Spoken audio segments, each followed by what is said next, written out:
Well, good morning, everyone. This is Pastor Howie, and I am continuing our read through in the Gospel of John.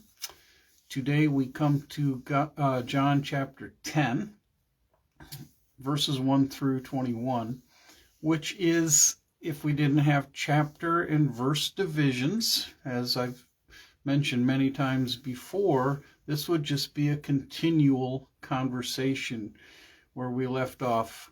In our last video, at the end of John 9, Jesus is having a conversation with Pharisees about their spiritual blindness. And in John chapter 10, dealing with the Good Shepherd and his sheep, Jesus continues that conversation. So let's get right to it. The Good Shepherd and his sheep, John chapter 10, verses 1 through 21.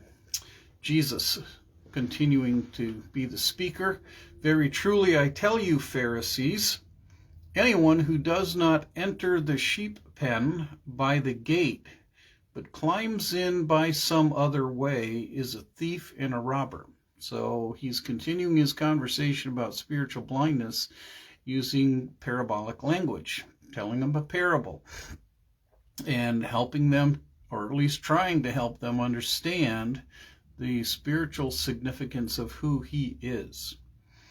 So he continues, verse 2, "The one who enters by the gate is the shepherd of the sheep. The gatekeeper opens the gate for him, and the sheep listen to his voice," which is, in fact, true. Sheep grow up listening to the voice of their shepherd or shepherdess, and they always recognize that voice and nobody else's. He calls his own sheep by name and leads them out. When he has brought out all of his own, he goes on ahead of them, and his sheep follow him because they know his voice. But they will never follow a stranger. In fact, they will run away from him because they do not recognize a stranger's voice. And verse 6 tells us Jesus used this figure of speech, but the Pharisees did not understand what he was telling them.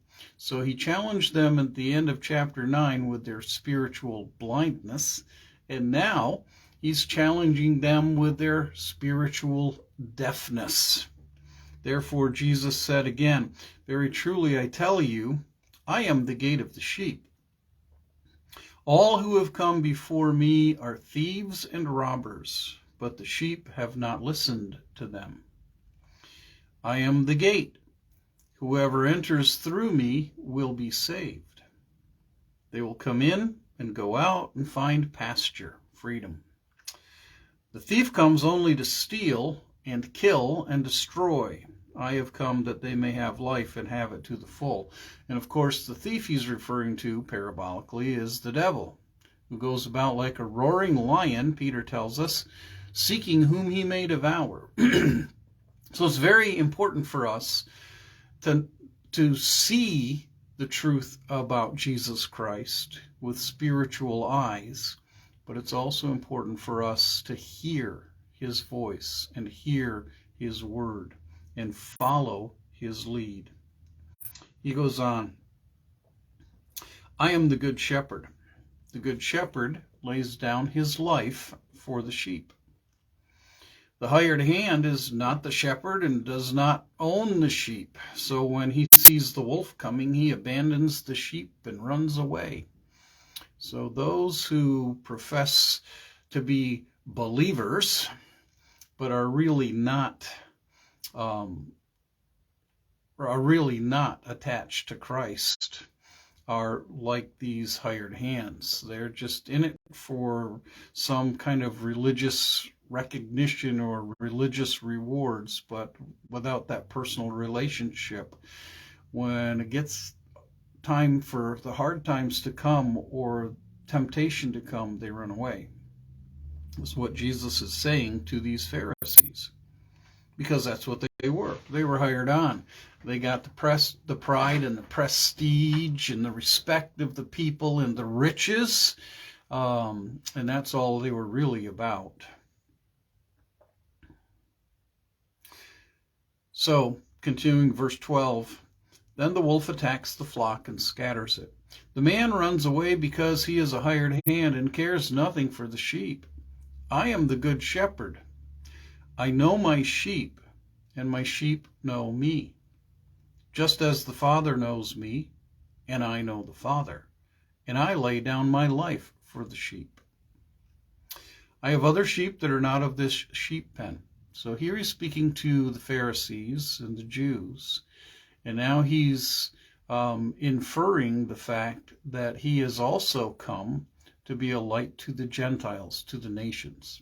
And those of us who are American citizens and born and raised here, most likely, or anybody else who is not born of Jewish descent, rejoices in that the shepherd came for the nations. I have other sheep that are not of this sheep pen. I must bring them also. They too will listen to my voice, and there shall be one flock and one shepherd. The reason my Father loves me is that I lay down my life, only to take it up again. So he's telling them that he is going to lay down his life, and he's going to rise again. He keeps giving his disciples this hint.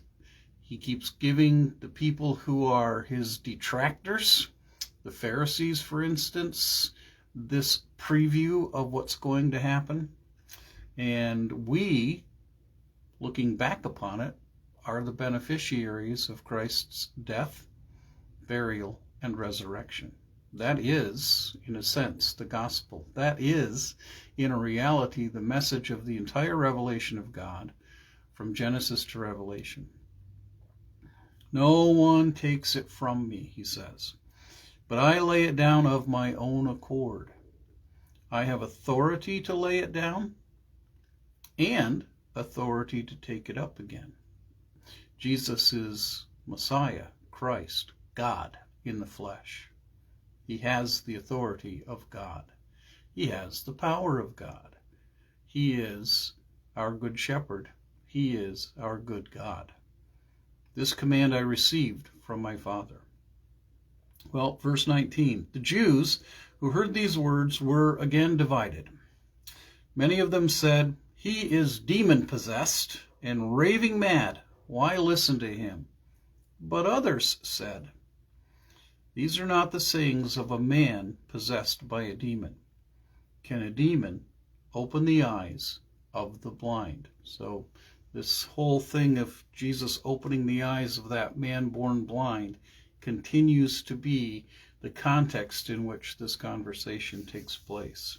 But indeed, can a demon open the eyes of the blind? No. Jesus is God.